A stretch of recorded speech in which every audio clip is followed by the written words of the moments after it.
Ayun, isang magandang araw po sa lahat ng ating mga kababayan. Kumusta po kayo? Ngayon po ay araw ng Sabado, 29 sa buwan ng Agosto. Tampok po ngayong araw sa ating kapihan sa Philippine Information Agency, Marinduque.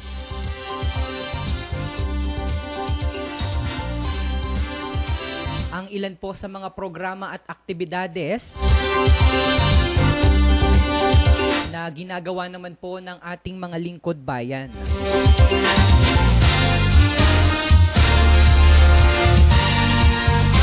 Sa lahat po ng ating mga kababayan na kasalukuyang nanunood sa ating pong programa, ito po si Romeo Mataak Jr., ang inyong Provincial Information Officer ng Philippine Information Agency, Marinduque. Kumusta po kayo mga kabarangay, mga kalalawigan?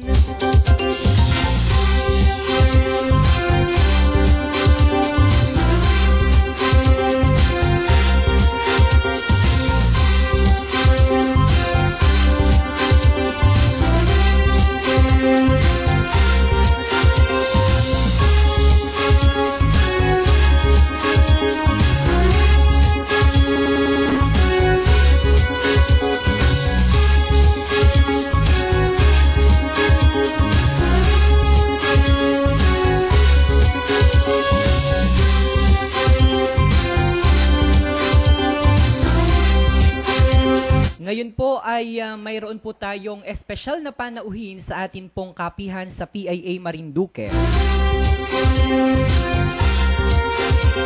Ang kapihan po sa Philippine Information Agency ay isang programa kung saan ay kinakapanayan po natin ang ating mga lokal o nasyonal na opisyales ng ating pamahalaan upang ilatag po sa ating mga kababayan ang kanilang mga programa, ang kanilang mga plano, ang kanilang mga gawain.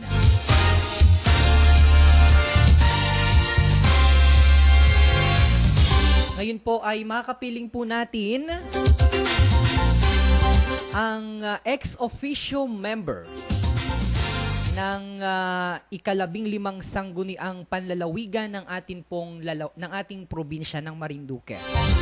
Siya rin po ang tumatayong presidente ng Philippine Councilors League, Marinduque Federation. Gayon din po, siya po ay miyembro o konsehal ng ika-10 sangguniang bayan naman po o 10th sangguniang bayan ng bayan po ng Buwak. Mga kababayan, help me welcome the chairperson of PCL o Philippine Councilors League, si Engineer Aurelio o mas kilala po ito sa tawag na Engineer Jojo Leva. Engineer, magandang umaga po o magandang araw po sa inyo, magandang tanghali po at sa lahat po ng ating mga kababayan, magandang araw po sa inyo. Araw nyo at magandang araw sa iyong libo-libo or should I say milyon-milyong taga-subaybay ng iyong programa. Opo. Tayo rin po ay sabayang napapanood sa Lucky 7 Channel 3 sa pamamagitan po ng Marinduque News Network at ng Philippine Information Agency Marinduque. Ang Philippine Information ang Marinduque News Network po ang katuwang natin dito po sa ating programa. Gayon din po ang ating mga lokal na media partners, kaparehas po ng Radyo Kamalindig at lahat po ng bumubuo sa atin pong mga communication network. Engineer, kumusta po muna kayo? Mabuti naman nyo. Long time no see nyo ha. Opo. Mabuti tayong nagkameron ng partnership ay noong PICE, remember? O nga ni po, 2017. Opo. At ngayon ay nung isang araw parang naging nostalgic sa akin yung ginawa naming activity for the past 2 days Kasi nagkameron ulit ako ng memory kung ano yung ginawa natin 3 years ago, Myong. And that was a very successful and a huge activity happened in our province. Ano po, engineer? Tama ka, Myong. Tama ka. At ikaw ay parte ng success ng activity na yon. And imagine, nadala po natin dito, engineer, yung mga bigating mga individual at mga kilala sa larangan po naman ng engineering industry. Ano po? Almost 500, Myong, yung nadala natin from Region 4A, Calabar Zone, at Region 4B, Mimaropa. And apart from the learnings na ginawa naman po nung aktibidades na yaan, ay na-showcase din po natin ang ganda naman po ng ating lalawigan. At yan po ay naging bukang bibig nila. Every time na nagkakameron kami ng Philippine Institute of Civil Engineers sa National Convention, pag nagkakatagpo kami sa mga corridors, ay laging pinagmamalaki nila yung hospitality na pinakita natin sa kanila noon. At naging bahagi dyan ay ang ating Congressman Lord Alan Velasco na nagpakita ng napakagandang show courtesy of Tito Eli Obligasyon. Remember that, Myong? Oh. Okay. At sa atin pong pagpapatuloy ay akin naman po nang ibinibigay at muli pong ipinapakilala sa inyo. Actually, ang dami nitong achievement. At the same time, ang dami po nitong komitiba kung saan po ay siya ay kabilang at nakikita niyo naman po sa inyong mga screen. Kulang ang isang slide para po sa kanyang mga komitiba na kinabibilangan dito po. Hindi lamang sa ating probinsya, bagkos ay miyembro din po siya or opisyal ng mga national federation and organization. Again, ang atin pong kapiling ngayon, si Engineer Leva, ay siya rin pong presidente ng Philippine Institute of Civil Engineers Marinduque Chapter, ang majority floor leader ng Sangguniang Bayan ng Buwak at ang chairperson ng Sangguniang Bayan Committee on Rules, Ordinances, and Legal Matters. Siya din po ang chairperson ng nasabi pong Sangguniang Pambayan Committee on Agriculture, Fisheries and Aquatic Resources. Chairperson din po siya ng Committee on Land Use, Real Property Assessment, Housing and Settlement, as well as the Public Works and Infrastructure Development, and chairperson ng Committee on Ways and Means. Chairperson din po siya ng Committee on Games and Amusements, as well as chairperson ng Justice and Human Rights dito po sa Bayan ng Buwak. Again, sa pagkakataon pong ito, ay ibinibigay ko po ang ating espesyal na panauhin dito po sa ating kapihan sa Philippine Information Agency, Engineer Jojo Leva, para sa kanyang ulat sa ating mga kababayan. Okay, magandang araw pong muli sa ating mga kababayan. Magpapaliwanag lang po kasi kuminsan na tinatanong ako, bakit inelect namin itong si Ube ng Bayan ay konsyal? Ay bakit ang tawag na ngayon ay bukal? Ganito po yon. Pagkatapos po ng halalan at kami ay na-assume na bilang mga konsyal, kami po ay ginader at muli po kaming naghalal ng mga opisyales sa Philippine Councilors League Marinduque Federation, at ang inyo pong matabang lingkod ay nahalal bilang Pangulo ng Philippine Councilors League Marinduque Federation, at ayon po sa tinatadhana ng Republic Act 7160, ang tatayong Pangulo ng Provincial Federation ay magiging ex-opisyong kasapi ng Sangguniang Panlalawigan.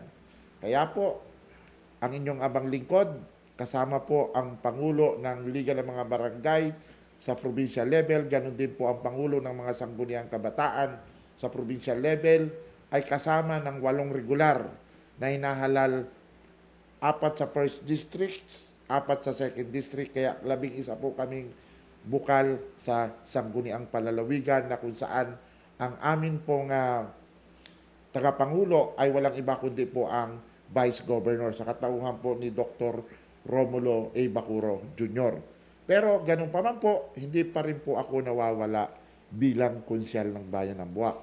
Kaya po ang inyong lingkod, sa araw ng Lunes, ako po ay uma-attend ng sesyon sa Sangguniang Bayan ng Buwak. At pagdating naman po ng araw ng Martes, ay nandun naman po ako uma-attend ng sesyon sa Sangguniang Panlalawigan. At kagaya po na nabanggit ni Myong, ako po ay may 3 komitibang pinapanguluan sa Sangguniang Bayan ng Buwak, at may 3 komitiba ring pinapanguluan sa Sangguniang Panlalawigan ng Marinduque. At sa awa po ng ating Panginoong Diyos ay ito po ay ating ginagampanan round the clock.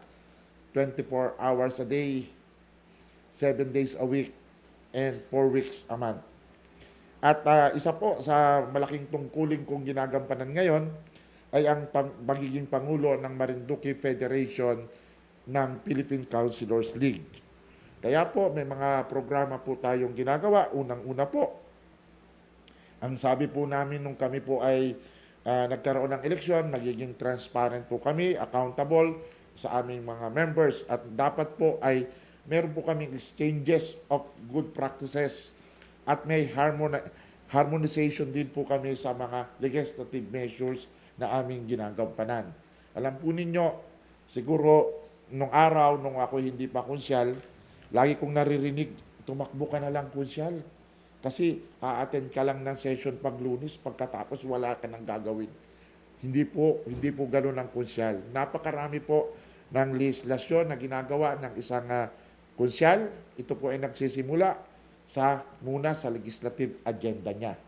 Ano po yung tinatahak niya? Ano po yung sektor na mas titingnan niya na mas makakatulong sa kanya? Kaya po pagka meron siyang legislative agenda, ito po naman ay magkakrap siya ng mga ordinances o resolutions. Ito po ihahain niya sa sangguniang bayan or sa sangguniang panlalawigan for that matter. At pag ito po ay hinain niya, ito po ay itutukoy sa mga kupiti. Nandyan po ang maraming gawain ng isang konsyal or bukal. Sa komitiba kung saan dinidinig namin ang mga stakeholders bilang kabahagi ng pag-craft namin ng mga ordinances and resolutions para sa kapakinabangan ng ating mga kababayan at kalalawigan. So, kahapon po, isa po sa naging bahagi ng programa namin ay nagkameron po tayo ng orientation course for local legislators.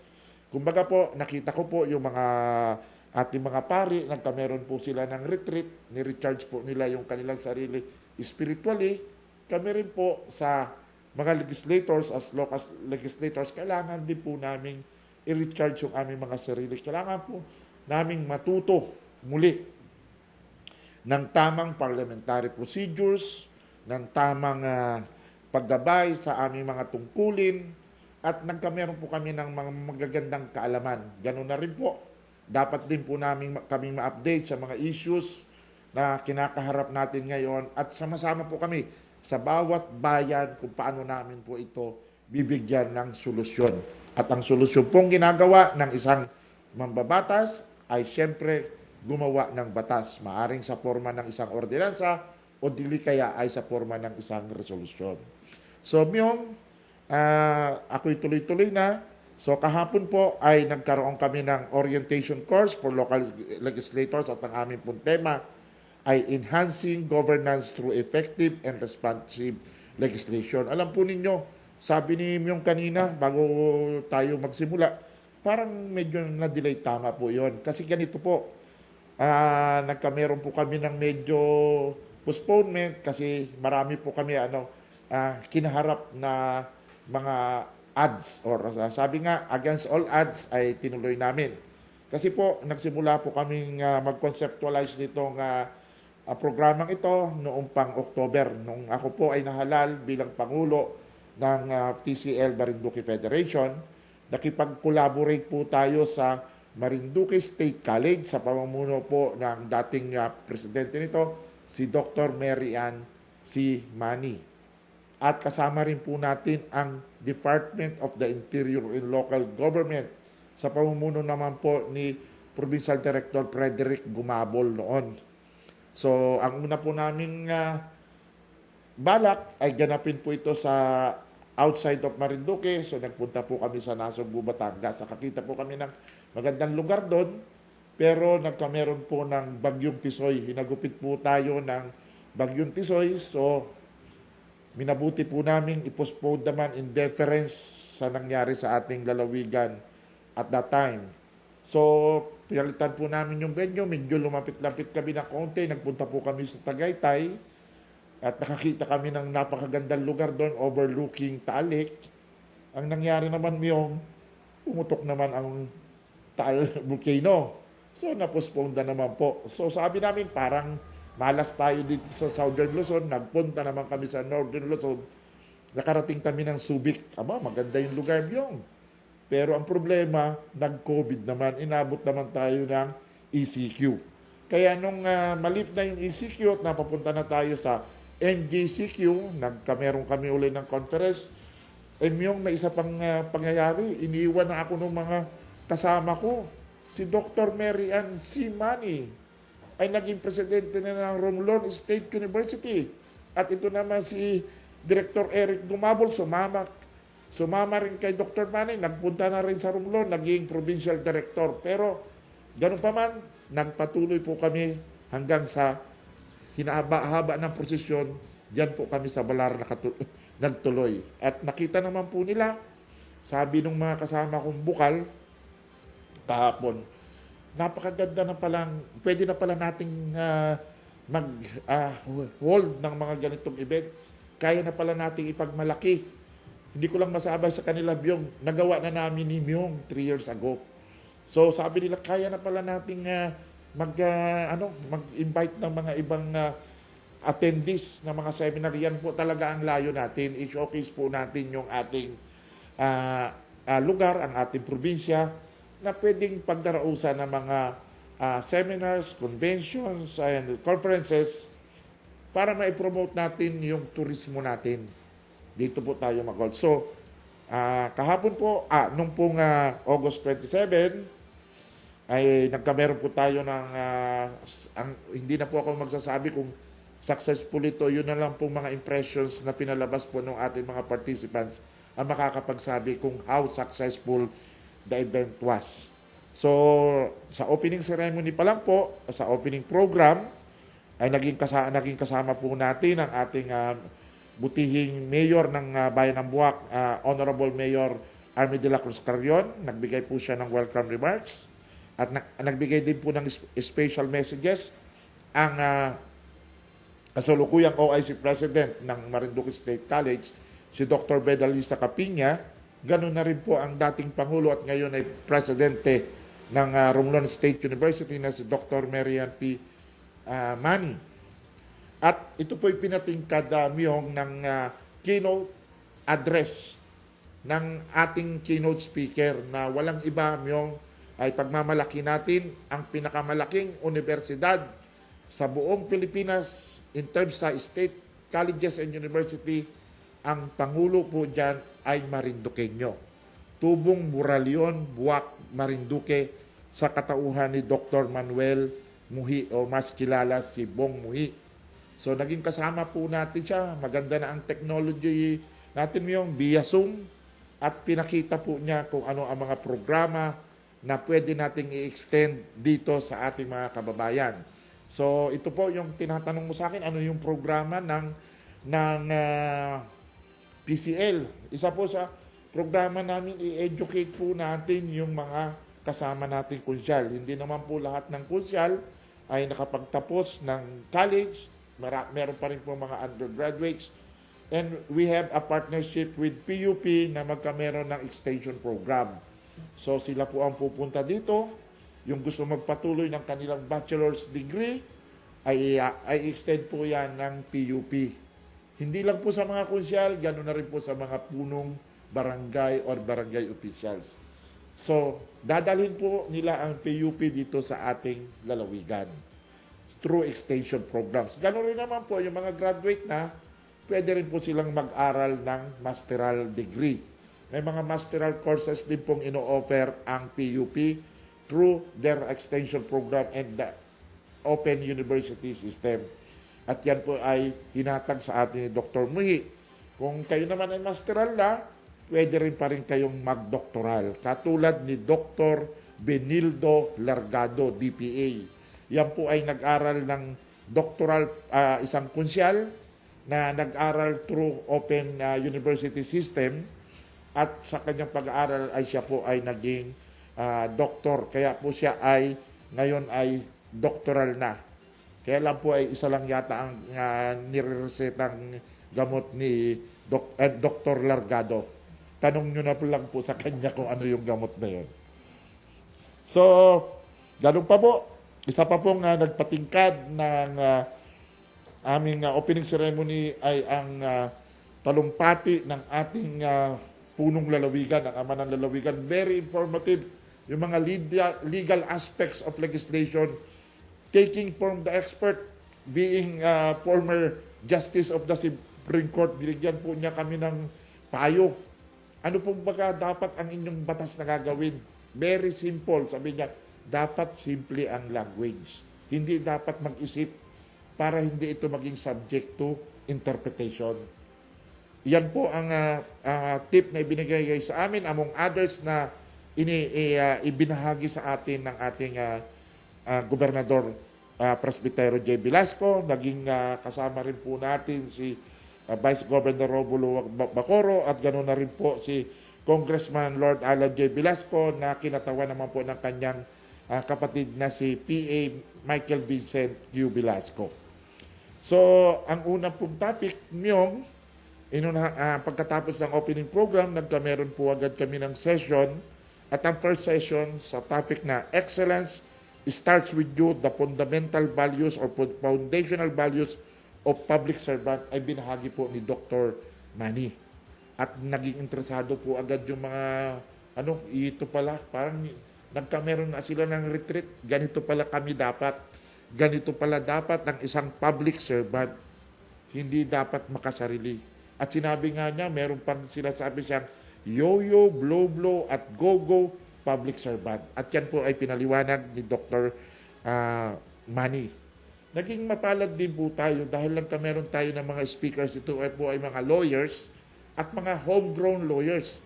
Ito po ay mga taga rito sa atin at napakagaling po. Unang-una na po si Attorney Crispin Francis Handusay na anak po ng ating Municipal Civil Register na si Ma'am Dalia Handusay at saka ni ating Sheriff Nanding Handusay. At siya po ay nagbahagi din ng kanyang kaalaman sa strengthening executive legislative relations. At ganoon din po ang kanyang may bahay, si Attorney Kimberly Ann Lorenzo Handusay, sa topic naman pong decentralization governance, context for local legislation. At ito po, very interesting po.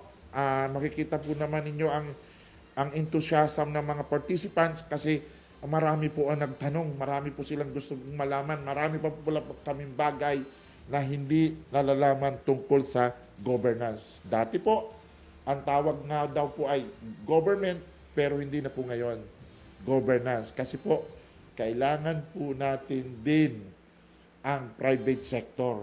Diyan po pumapasok ang business sector at ang civil society organization. Yan na po ngayon ang tripartite ng government. It's not only the government but also the private sector and the civil society organization. And that is what we call now the governance. So, ang pinakang highlight po ng aming topic ay ang may kinalaman sa local legislation. Dito po, umabot po siguro kami ng 2 hours to discuss this. And we are very fortunate enough, Myong, na isa na naman nating kababayan ang nagbahagi sa atin. Ang legal counsel ng Lyceum of the Philippines sa katauhan ni Glenn Nino Sartillo na taga Barangay Bangbangalon dito sa ating bayan. Siya po ay nasa Lyceum of the Philippines ngayon at nagbahagi siya ng mga iskra, mga legal opinions at sa mga bagay. Alam mo yung sa tinagal-tagal ko na sa pagiging konsyal, ngayon ko lang nalaman kung anong ibig sabihin ng statute. Alam mo ba yung statute? Baga ang ibig sabihin niya, is that you?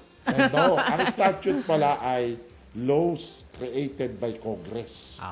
Pag sinakarinig pala tayo ng statutes, at ang legislation ba ay making laws? Sabi namin, yes. Hindi po pala. Ang legislation pala ay act of making laws, amending and repealing laws. So hindi lang po pala yun ang ganapin. At ito po ay magandang naipaliwanag sa amin ni Attorney Glenn Nino Sartillo. And after that, syempre, inabot po kami ng alas 7 ng gabi. Time for some fellowship. Nagkameron po tayo ng Local Legislators Night. Ano po? At medyo naging masaya po. At sa katunayan po, sabi nga natin pagka may pelikula, paano mo malalaman yung success nung ang tawag ng box opposite yung pelikula? Kailangan may sequel. Kagaya ng Shake, Rattle and Roll. Umabot yan yata ng sequel. Kaya sabi nung paano mo malalaman na maganda? May sequel. Kaya sabi ni Governor, meron agad part 2 ang ating nangyaring sa bayan ng Santa Cruz sa September, then sa bayan ng Buwak sa December. At binabati natin yung nanalong Mr. and Miss Darling of the Night na kinoronahan. Yan po ay walang iba kundi si Mayor Army Carrio ng Buwak. Wow. At saka si Secretary Brian Bellison ng Mugpog. Sila po ang nagwagi at meron din yung nagpakita ang Legislators Got Talent. Kung saan nagpakitang gila sa mga talent ang ating mga legislators, ang ating mga konsyal. Makikita po natin na si Konsyal Tres Mangkukang ng bayan ng Mugpog ay umawit sa tahimig ng The Prayer. Si Mayor Army at si Vice Mayor Sani ng Buwak ay kumanta ng Bakit Ngayong Kala. At nag-ukulele naman si Konsyal Leng Baldo. Pero ang nagpatingkad sa amin ay ang monologue ni Konsyal Minda Salvacion at ganun din ang dance number ng mga konsyales ng Santa Cruz. So second day, dito kami nag-breakout session. Meron kami naging bisita, Provincial Administrator ng Province of Capiz at siya ang executive ng director ng Save Me Movement sa katauhan ni Dr. Edwin Monares at nagbahagi siya ng development legislation improving local policy process towards sustainable and inclusive development. So dito, pinag-usapan ang mga bagay-bagay sa development, ipinakita ang Ambition 2040 at ang mga paggagawa ng Comprehensive Land Use Plan, Investment Plan, Tourism and Investment Plan, at iba't ibang gampanin na dapat ginagawa ng sangguniang bayan o sangguniang palalawigan. Ganun din, ibinagahagi sa atin ng Department of Trade Industries and Industries ang creating and enabling environment for business, friendliness and competitiveness of cities and municipalities index. So binahagi ito ng ni PB Solis ng Department of Trade and Industry.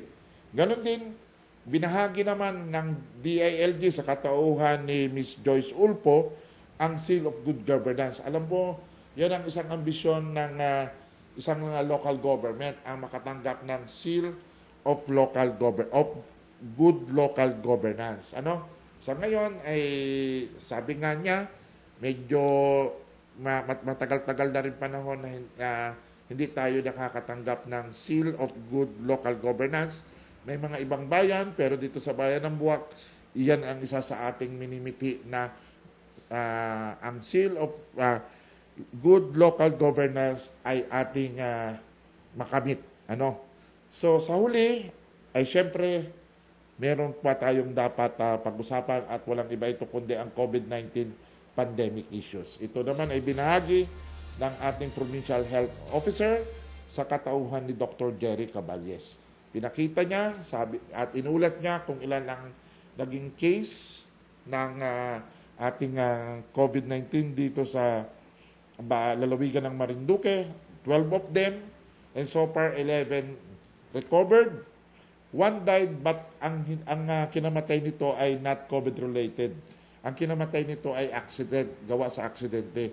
Yun ang naging sanhi ng kanyang pagkamatay. So, kaya ang recovery rate natin ay napakaganda pa. At for the past 2 weeks or so, ay wala po tayong active case ng COVID. Yan po ang ibinahagi sa atin ni Dr. Caballes. Pero ganun pa man, we have not to be complacent about it. Kailangan pa rin po tayong maging mapagmatsyag at ang safety at ang mga health protocols na pinapa-implement ng gobyerno ay kailangan pa nating ah, sundin. So nandyan pa rin po yung social distancing, paggamit ng face mask at paggamit ng face shields. By the way, Myong, isa rin sa naging programa ng Philippine Counselors League ay ang pamamahagi ng face mask. Noong mga nakaraang panahon, nung nagkameron tayo ng ECQ. Lahat po ng bayan dito sa lalawigan ng Marinduque ay tayo po, ang Philippine Counselors League, ay nagbahagi ng face mask. At meron po kaming activity, siguro later on I will discuss. So, ito po ang nangyari sa aming orientation course for local legislators na nangyari noong August 27 to 28 sa Balar Events Place. And magagawa po ulit kami ng another training course, follow-up training course para ma-enhance po pa ang capacity at capability ng ating mga local legislators para pagka-crop up pa sila ng more effective and responsive legislation. So yan po yung programa ng Philippine Counselors League.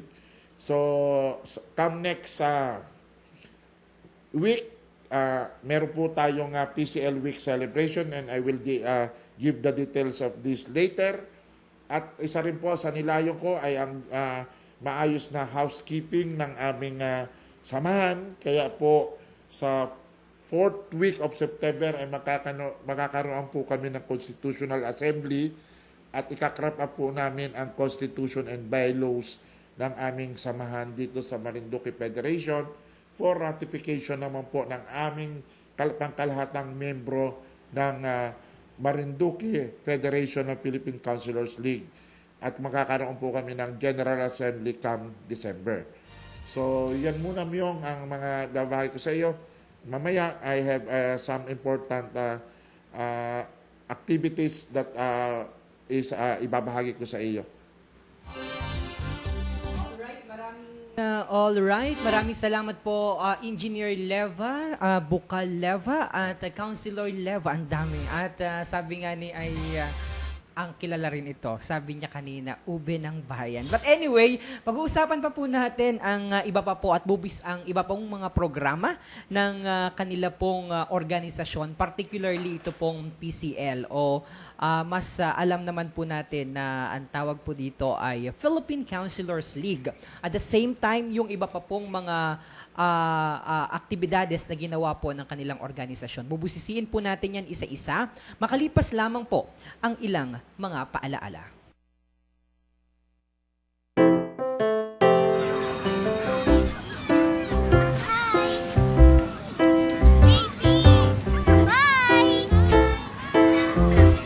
Kanina, tinawag na naman ako ni Miss Martin. Kasi ang ingay ko daw.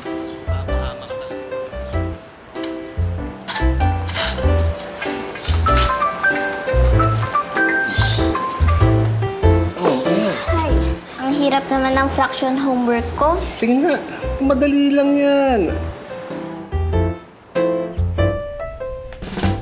May recital kami kaya ang daming practice. Tatampo na nga ako sa'yo kasi hindi na tayo halos nakakapag-usap eh. Naman eh. Siguro, ikaw ang star doon, ano? Ano costume mo? Pakita naman. Nahihiya ako eh. Sige na. Please.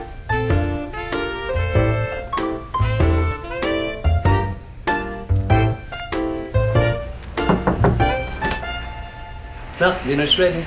Sige po, Dad. Susunod na po ako. Okay.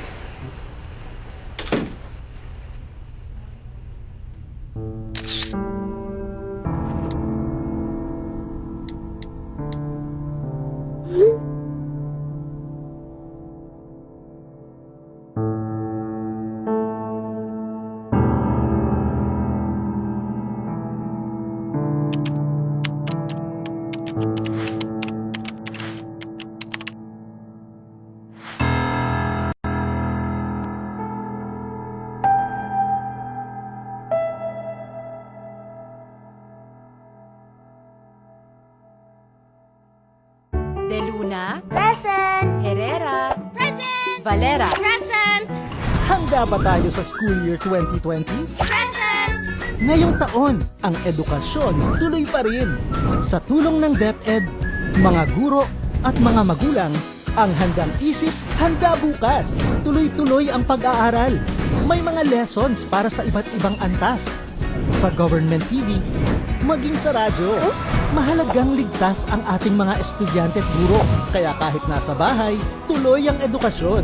Kung tulong-tulong, may paraan, may aralan. Handang isip, handa bukas. Bisitahin ang DepEd Philippines sa Facebook at ang deped.gov.ph.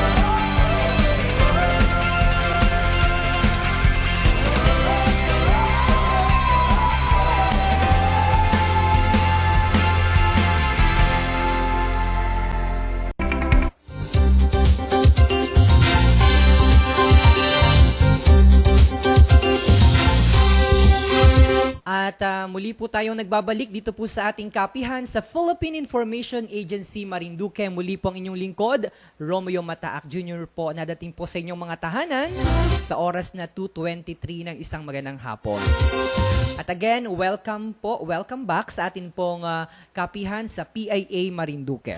Kanina po ay tinalakay ng ating panauhin ang presidente po ng Philippine Councilors League Marinduque Federation at siya rin pong ex-officio member ng ating pong sangguniang panglalawigan dito po sa ating probinsya at siya rin po ay konsehal ng ating pong bayan ng Buwak. Walang iba kundi ang ating pong kaibigan si Engineer Jojo Leva. At kanina po ay na-discuss ni Engineer, ni Konsehal Leva, yun pong kakatapos lamang nila na aktibidades. Ito po yung newly elected officials program. At diniscuss niya na po kanina kung ano-ano po yung mga nangyari o yung kabuuan ng kanila pong programa. Nagbigay po siya ng wrap-up, mga highlights noong nasabi pong aktibidades. Ngayon gusto ko pong malaman dahil siguro nagataka yung ating mga kababayan, bakit ang dami naman nagawain at gampanin ni Konsehal Leva? Ano po ba, Konsehal, ito pong tinatawag natin na iyong pinapangunahan o pinangungunahan na organisasyon na Philippine Councilors League o PCL? Okay.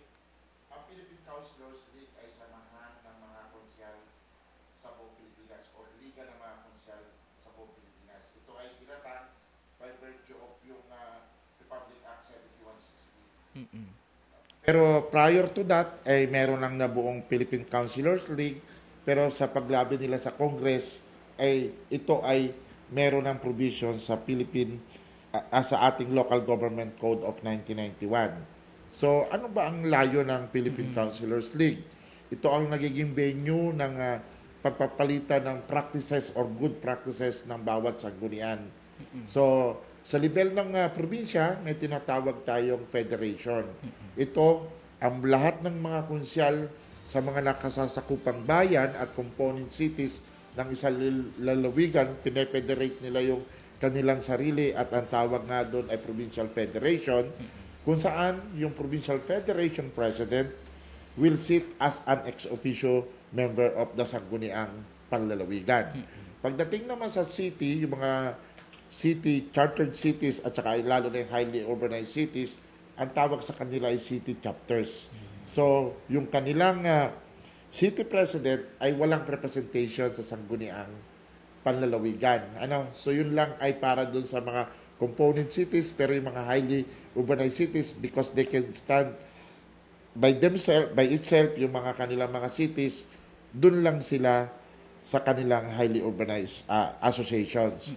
So, pagdating ng national convention, ginagather kami lahat ng mga konsyal for a national election. Kung saan pinipili namin yung mga national president and national chairman, secretary, auditors, and so on and so forth. At ganun din yung mga island presidents, vice president, and so on and so forth. So, 3 islands, Luzon, Visayas, and Mindanao. Pero lahat ng na-elect naman sa provincial, yung officers, 15 of us, ay pupunta muna kami sa regional namin. So, yung Region 4B, nag-create ng regional chairman o yung regional conference ng mga councilors. Alam mo ba yung nabalita, di ba natandaan mo yung news late mga early February na hindi natuloy ang national election Yes. ng PCL kasi nag-bug down yung aming computer. That was a very controversial event in the life of the PCL. Sa ngayon ay nasa holdover capacities po yung aming national officers kasi nagkameron ng failure of election sa SMX Convention Center. And unfortunately, yung isang delegate doon from Negros, ayun yung matanda na early part nitong COVID-19 yung nag-positive na delegate na nagpunta doon sa Green Hills. Kaya during that time ay takot na takot kami, nag-quarantine din kami. Baka one of us ay unfortunately enough ay wala namang nangyari sa amin. So, yan ang layunin ng Philippine Councilors League. Tinulungan din kami ng capacity building through trainings and trainings. Meron kaming PCL Academy kung saan may mga pool of trainers doon na dinadala sa mga probinsya para sa mga best practices at sa mga new concepts of legislations and governance na para maturuan kami mga konsyal.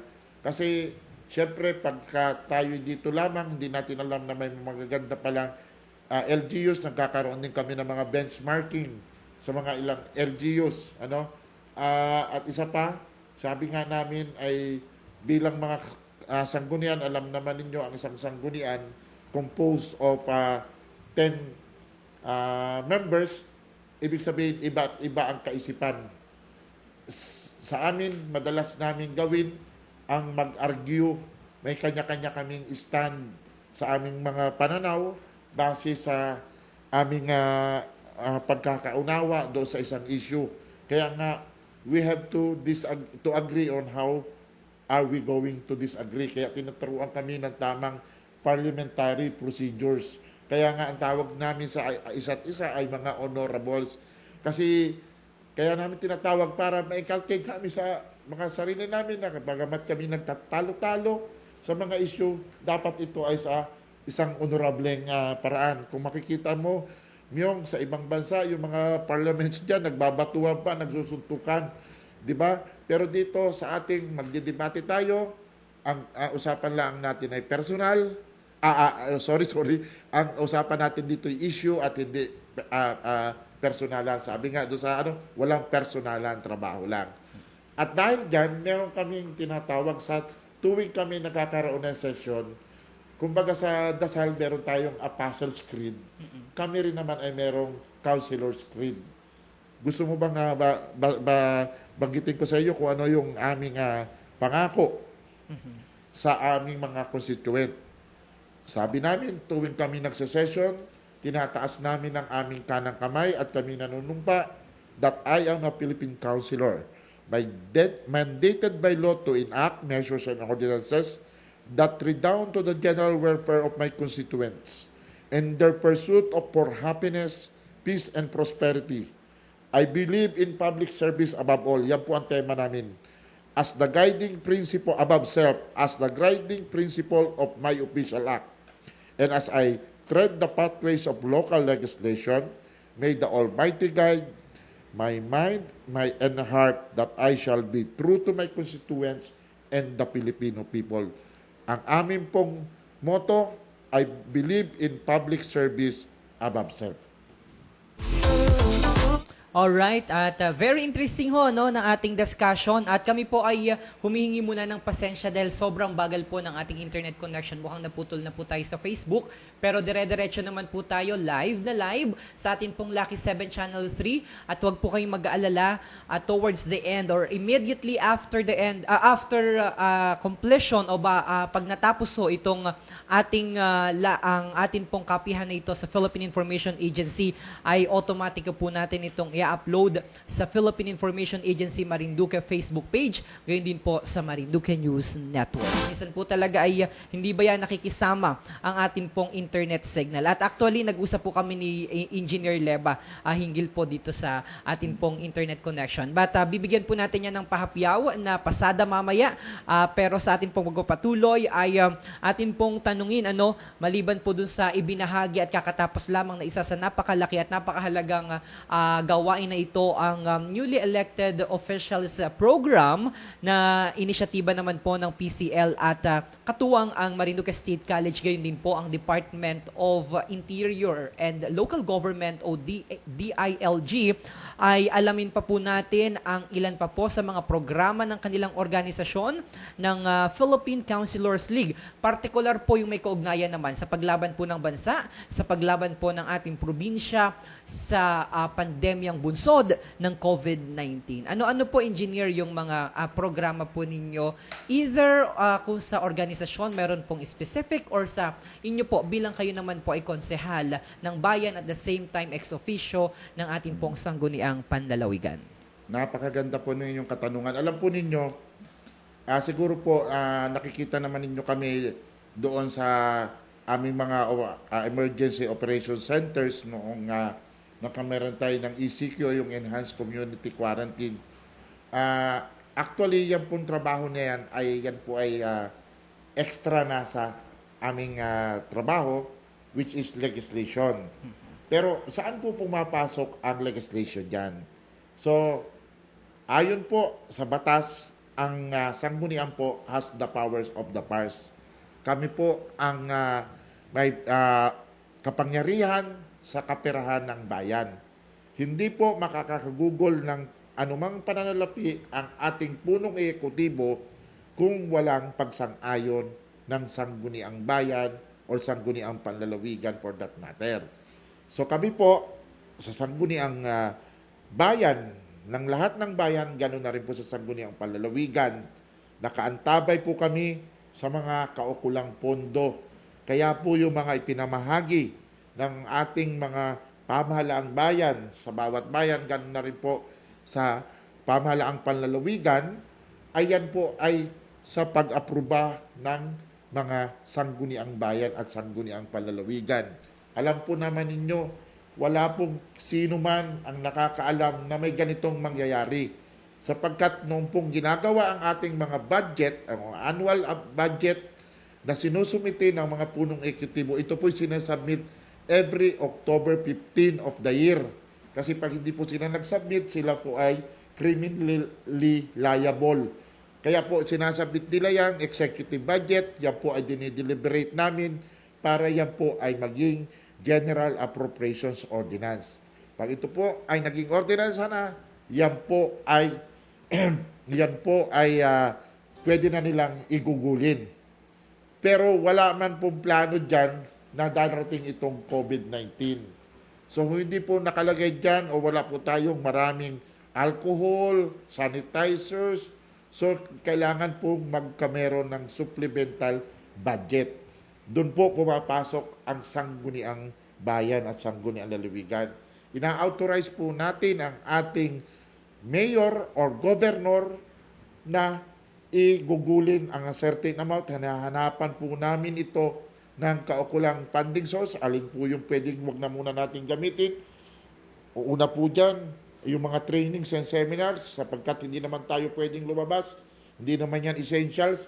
Ibigay muna natin yan, ipabili muna natin yan sa ating So kung may standby fund pa sa MDRRM fund, PDDRM fund natin, alin yung pa-prioritize natin. Doon kami pumapasok. Nandun yung ratification ng Supplemental Annual Investment Plan At pag nagawa na natin ito, magkakameron kami ng supplemental budget. Doon kami pumasok. Pero marami rin kami pinasok ngayon. Kasi nung una, matatandaan ninyo, maraming inuhuli, walang face mask, may nakaangkas sa motor, may nagdi-discriminate sa mga dumarating, mga tawag natin doon nung una ay LSI or locally stranded no, individual. yung first Nauna term pa. nung una, Parang hindi ako yung familiar mga na galing Maynila, nakalimutan ko na rin. ano nga ni yun ay? Parehas Anyway, na tayo. Oo. nakalimutan ho natin. Yung mga nauna no, di ba, bukod sa term na APOR at saka LSI, meron pa PUM and PUI. Okay. So, yung mga PUMs at saka yung mga health workers, so gumawa kami ng mga ordinansa. Bawat bayan ay may mga ordinances against anti-discrimination. Nagawa rin kami ng ordinances against the mandatory use of face mask at gano'n na rin yung alcohol and beverages ban. Marami pa po kami mga ordinances na ginawa. Sa bayan ng Buwak, naggawa kami ng consolidated ordinance code na inotor ng inyong abang lingkod na hindi lang ito for COVID-19 pero knock on wood na hindi na maulit itong health pandemic na ito. Just in case may mga health emergencies, meron na kaming guidelines. It's a book kung ano ang dapat gawin ng munisipyo ng Buwak at ito ay nag-usap kami ni Dr. Caballes nung umattend ng session ng Sangguniang Panlalawigan. Ang sabi niya na sa akin, sa buong Sanggunian, sa buong Bukal, na it's time for us to enact an ordinance na uniform ang lahat ng munisipyo para hindi tayo lagi na lang umaasa sa guidelines na ini-issue ng IATF or DOH or DILG for that matter. At sabi ko kay Dr. Caballes, before na-lift ang ECQ sa Buwak, nakahanda na kami. Meron na kaming code. So pwede natin itong gawing basis at ipapakita ko sa iyo. Ang sabi naman sa akin ni Dr. Caballes, meron ding inusyo ang DOH and DILG, i-harmonize namin.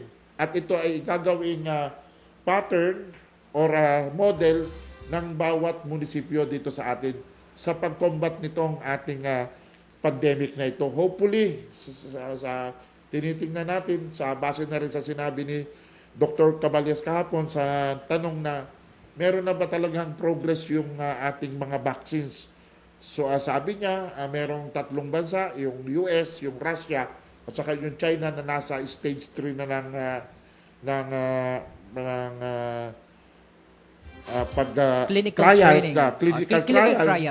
clinical trial and most probably baka yung US yung mauna. Pero yung manufacture niya at saka distribution pa ang another matter. So but having said that, ay kailangan ay patuloy pa rin nating i-implement lalo na yung mga ating mga policies against APOR, LSI.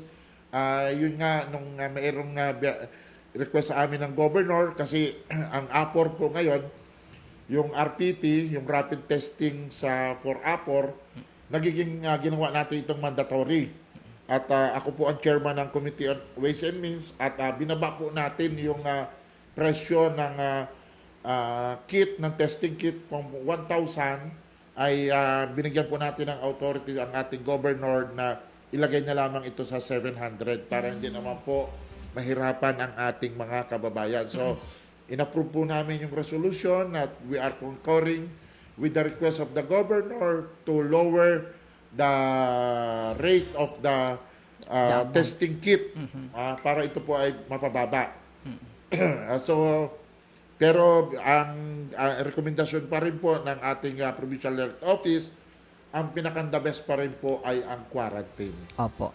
Sa 14-day quarantine, sa mga LSI po, sinabi rin po, I don't want to be quoted here, pero ang sabi po, hindi po mandatory sa LSI to undergo the RPT, but mandatory po to undergo that 14-day quarantine. Yun po ang napag-usapan namin doon. Isa pa pong nakalagay sa aking Committee on Ways and Means ay papababain po natin ang presyo ng medisina sa ating mga provincial hospitals. Nakita po ng ating gobernador that there is a 40% markup. So, ang ginagawa po natin, pinapag-aralan po natin ngayon is to lower that to at least 10% or maybe no more markup para maging affordable itong medicine sa ating mga kababayang pumupunta sa ating hospitals. Ito po ay ang provincial hospital dito sa Bayan ng Buwak, Santa Cruz District Hospital at saka Antorrios Municipal Hospital. So yan po yung layo ng gobernador na maging affordable ang health services sa ating mga kababayan at yan naman po ay sinasang-ayunan ng ating mga kasamahan sa Sangguniang Palalawigan. Kasama na po ang inyong abang lingkod bilang chairman ng Committee on Ways and Means. Isa pa po sa nagawa natin sa Sangguniang Bayan naman ng Buwak ay sinuspend po natin ang pagbayad ng mga taxes and fees and charges during the enhanced community quarantine. Alam po naman natin yung mga kababayan nating negosyante, labis na naapektuhan ng enhanced community quarantine. Kaya po, ang ginawa natin, hindi muna natin nagkameron tayo ng moratorium sa pagbayad ng fees and charges. So yung lahat ng rental fees dyan sa palengke, sa Blue Building, noong panahon na tayo nasa ECQ, yan po ay suspended. Huwag po kayong magbabayad niyan. Wala pong bayad dyan. At kung kayo po ay meron na, binigyan po rin pa kayo ng panahon kung kailan kayo magbabayad para maipsa naman po yung epekto sa inyo. Ganon din po as the chairman of the Committee on Fish, Agriculture, Fisheries and Aquatic Resources, naging bahagi po tayo nung mobile palengke. Bakit po? Kasi po ang food basket ng Bayan ng Buwak ay itong mga nasa Ilaya. Diyan po nanggagaling ang ating mga gulay, ang ating mga root crops na binebenta dito sa atin. Pero nagkameron po ng ban sa transportation, sa public transport, hindi nila na ibababa yung kanilang mga mga produkto. Ganon doon, hindi rin sila makapabayan para makapamili naman ng mga pangangailangan nila doon. Kaya po, ang ginawa ng ating punong bayan, Army de la Cruz Carrion, na sinuportahan ng inyong abang lingkod bilang chairman ng Committee on Agriculture, Fisheries and Aquatic Resources, nagtayo po tayo ng mobile palengke. Dinadala po namin ang palengke sa Ilaya at dinadala natin ang Ilaya sa palengke. At iyon po yung aming ginawa. At doon naman po tayo'y naghihirap sa kabila ng pandemic ay tayo ay anong mahal ng isda, ginawa po natin ng regulasyon niya. Kinuha po natin muna, imbes na dalhin ninyo sa dalahican, ibagsak ninyo sa bunganay. At ang pamahalaang bayan, ang nanguna, at kami ay nagpeg kung magkano lang bibilin. Kaya kung matatandaan mo yung dito, 80 pesos, yung magagandang isda, 120 ang pinakamataas. Yun yung nung nagkaroon ng pandemic. Pero sa ngayon, syempre, kailangan natin ng pre-enterprise. Bumabalik yung law of supply and demand. Niregulate niyo po pala. Naku, ang dami po pala yung mga programa, Engineer Leva. Sobrang kulang ho sa oras. At ang bilis ng oras, imagine, lagpas na ho tayo ng 1 oras pala.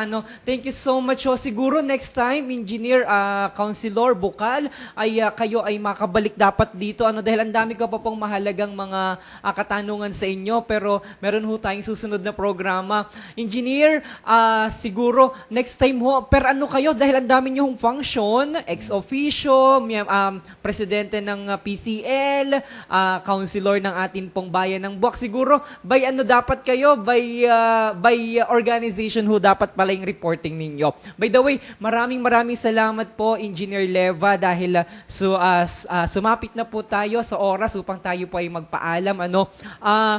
Kung kayo po ay may mga mahalaga pang impormasyon na gustong sabihin, paalaala po sa ating mga kababayan. By the way, mapapansin nyo po, kami po ay walang, hindi nakasuot ng face mask dahil medyo challenging ho yung pagsalita. Pero kung kayo po ay nandito, malayo po kami sa bawat isa. And after ho, ng programa namin, lagi po namin dinidisinfect yung amin pong mga ginagamit dito at sa yung loob po ng studio. By the way, maraming salamat po again, Engineer Leva, at kami po ay patuloy na makikipag-ugnayan sa inyo para po sa iba nyo pa pong mga programa as member ng ating pong Sangguniang Panlalawigan, as miyembro ng Sangguniang Pambayan, as chairperson ng League of Provinces of the Philippines. One question lamang ho sa akin, para po sa ating mga kababayan, sapagkat hanggang sa mga oras po na ito ay patuloy pa rin po tayo nakakatanggap ng mga tanong mula po sa ating mga masugid na mga kababayan at sumusuporta at nanunood sa ating pong programa.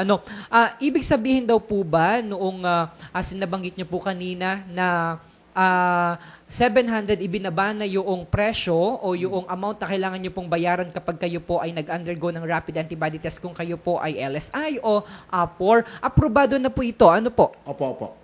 So, aprobado na po yan. Hindi na po 1,100 yung presyo. So, dininig po ng ating mahal na gobernador ang panawagan ng ating mga kababayan. Siguro one comment lamang po, Councilor Bukal Leba, ay sabi po nila ay yung rapid antibody test daw po ay hindi ganon. Ano po ang komento ninyo na bakit hindi na lamang po ito ginawa na swab testing, since yung swab testing naman po ang superior in terms of confirmatory test naman po sa COVID-19. Okay po, napakaganda po nung tanong ninyo. Yan din po yung observation namin.